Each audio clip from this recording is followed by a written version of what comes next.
Oh, no. Welcome to the Know. I'm Ashley. I'm Mica. Destiny 2 is out tomorrow, or today, for those of you who are lucky enough to get your hands on physical editions of the game that got shipped early, or whatever happy accident of nature this is, since servers are live, and we still don't have any idea whether or not the game is any good, thanks to some review copy shenanigans.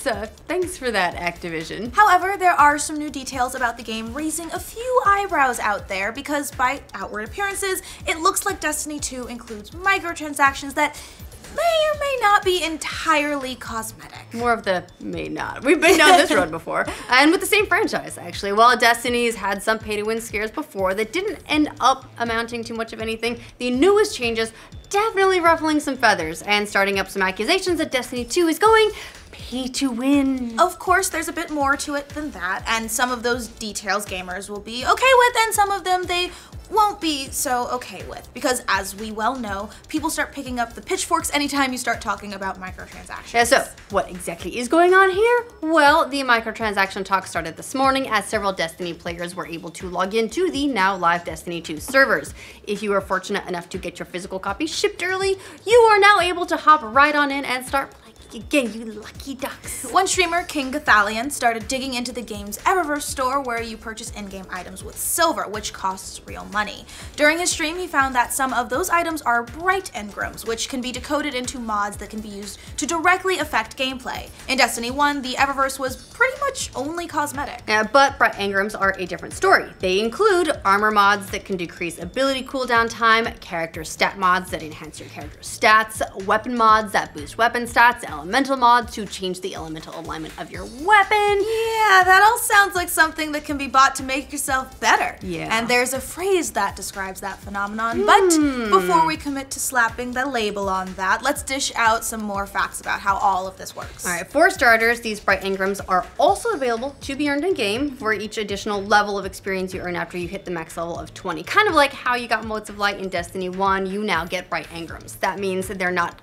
technically behind a paywall, or they're not exclusively behind a paywall, because paying for them isn't the only way to get them. Pretty standard for microtransactions overall, since most games do let you grind to get the same opportunities for gear and such. It's also worth noting that the mods in bright engrams are blue, which means they're not the highest in Destiny's loot hierarchy. Purple and gold are still much better and are only earned by playing the game, so you can buy these opportunities for a boost, but that boost will likely be eclipsed once players start earning legendary gear anyway. So if you're planning on playing for any length of time, it's basically throwing money away for a short-term advantage. But short-term advantage there is. Yes. In addition to that, these kinds of stat boosts are already available on gear by default when you get them. You're basically using these bright engrams to help swap them out for different ones. So, in theory, you could spend a whole bunch of money on randomized bright engrams until you get the perks you want to load onto your character and weapons. Or you can play the game and do the same thing. Lastly, you can't buy these engrams until you're level 20, so that's also when you can start earning them in-game anyway, so it's not like anybody can just buy a full head start level 1. But you can buy part of a head start. Yes. So that's what we know about bright engrams. As for what we don't know just yet, since, well, we haven't had a ton of time with the game just yet because no one shipped our copies early. That list includes the frequency of getting these engrams through normal play, how much time it saves you versus buying them. We also don't know how the bonuses differ from anything you'll get on your weapon to begin with. Considering the mods you can unlock are blue, they're probably not going to be better than the purple legendaries you get through the game's vendors, and again, those can only be bought with in-game currency. But given all we know, it's accurate to say that yes, Destiny 2 does allow you to buy items that do give you some kind of boost. That's in the past, no. Yes. Guys. How good that boost is, it remains to be uncertain. We don't know. We haven't played the game yet, and it's not going to do you much good long term because, like we said, they're blues and purples and golds are endgame. But it is an advantage short term. Yes. So how big of a deal is all that stuff? Ends up kind of depending on who you ask, because there's definitely a lot of split opinions on it. On the one side, you've got a lot of Destiny fans saying this isn't a huge deal at all because it's pay to skip rather than pay to win. Plus, they're arguing that these bright engram mods being lower level than legendaries makes them a non-factor as well, which is true to some degree. But on the other side of that argument is everyone's favorite catchphrase when it comes to this kind of thing, the slippery slope. Oh, the slippery slope. And from that point of view, this represents a transition from totally cosmetic items to paywalling gear. It's not entirely different there yet, but it's a step in that direction, and Guardians out there are shaken in their boots. Right, and that side of the argument is that it doesn't matter if you can get them for free without paying, the fact that you can buy them at all is the problem. Now, to a lot of those people, that's exactly what pay to win is. The act of paying to get a leg up on other players. Even if it's a short-term leg up, still a leg up, still not cool. For many, the definition of pay to win covers just a huge, broad range of areas and abilities. For instance, MOBAs like League of Legends aren't technically pay to win since you can earn any of its heroes in-game, but many LoL players consider buying heroes to be pay to win anyway. None of this would probably be that big of a concern if Destiny was simply just a PvE game either.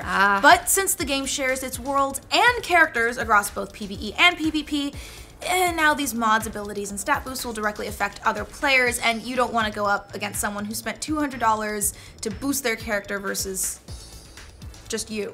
I've only had so much time. Exactly. Please, can I have some more? So that's why players get so concerned about the slippery slope arguments. Because no one wants to be on the other side of another player wondering if they've been outspent rather than outplayed.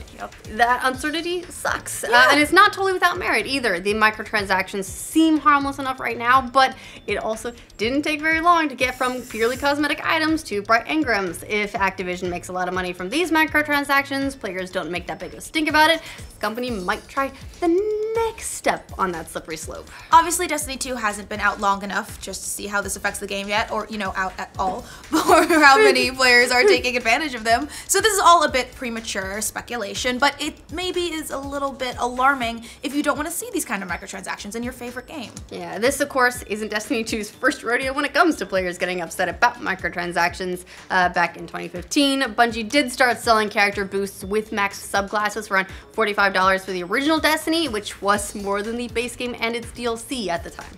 At that time, people who were worried about the slippery slope were talking about this exact thing that we're looking at now, that Bungie would one day start to move things in this direction. You were the true visionaries. And no matter how you slice it, there is an ability to buy something that affects gameplay. How much it affects gameplay? That's TBD. We won't really know until more players are in there seeing how it works firsthand. So this will take a couple days, couple weeks, but from the sound of it, it probably won't affect things too much in the long term. However, time will tell. So what do you guys think about Destiny 2's microtransactions? Are you on the this isn't a big deal side or the slippery slope side? Let us know in the comments. And for future updates on Destiny 2, remember to like this video and subscribe to the know. King Goliathan, Gothalion? Gothalion.